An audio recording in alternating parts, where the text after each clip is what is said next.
Well, important. it's interesting that you mention that because sometimes you find your community where you might least expect it. And so I went any place. I was indiscriminate. And so naturally, you might expect that I'm in the Dallas area in the South, that I might have gone to some Christian, non-denominational Christian churches with Black congregations. Now, Hmm. I didn't say Black church. I'm not denying the cultural difference of a Black church and the cultural aspects of that. But I always want to make sure that we say it the right way first. It's a non-denominational Christian church, and then we just happen to be members of, and then the membership is whatever. Well, I'll maybe cut to the chase here. So as I went through these 33 different churches, people said, well, where did you wind up going? And I wound up where I felt a very powerful connection. I wound up becoming the first white member of before I showed up, all Black congregation. Now, how did that happen? I mean, here I'm this middle-aged white guy. They're all Black. I'm like, we're different. We don't belong. Maybe conventionally people would say you don't belong together. But what I would say is they taught me the meaning of we, because the way my congregation looked at it is, and I don't want to brag and say on a higher level, maybe I'll call it on a fundamental level, is that we're all children of God. You, me. And so that's where the discussion ends and we can come together. And I'm there more than 5 years. I'm a deacon in the church and a leader at the church. And it's just been a beautiful, wonderful experience. And now, wait, guess what? I really have Black friends. When someone says that, Right. I get to say that because it's really kind of true now. And a cycling buddy and all this sort of stuff. And it's just been a wonderful experience. And it's kind of funny. I know I don't want to minimize and say, well, there's not any racial differences. Well, yeah, I guess there's racial differences, but somehow this environment puts them aside. Mm-hmm.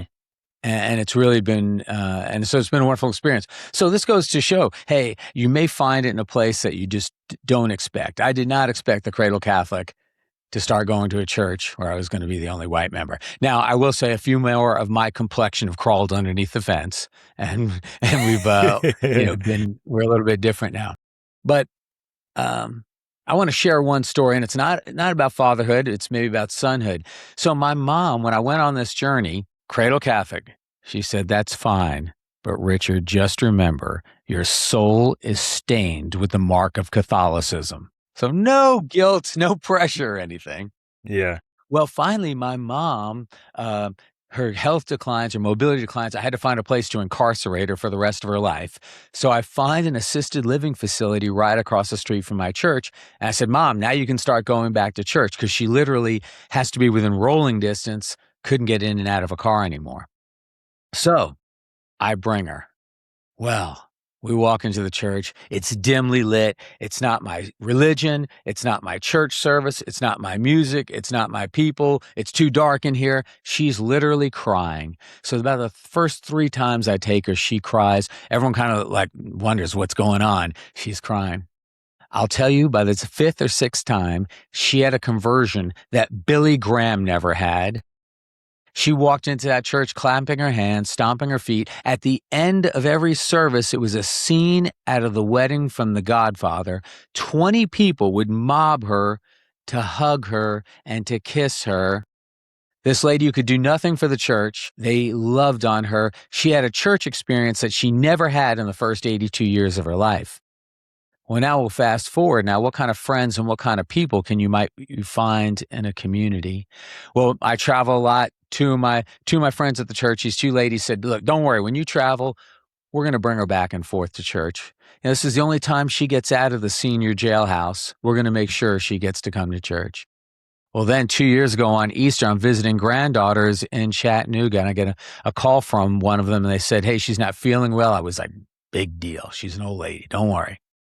And then 6 hours later, the assisted living facility calls me up and says, hey, she's on the way to the hospital. So I immediately text her 2 guardians, I called them. Chupan almost beat my nephew, who's the other branch of the family, to the hospital with the bag, with the pajamas and the slippers. She stood by her side and held her hand until she passed away the next month. Wow. And that's the kind of community you might find at a church that might be like nothing like you. That you might think, this can't be my place, and it can be.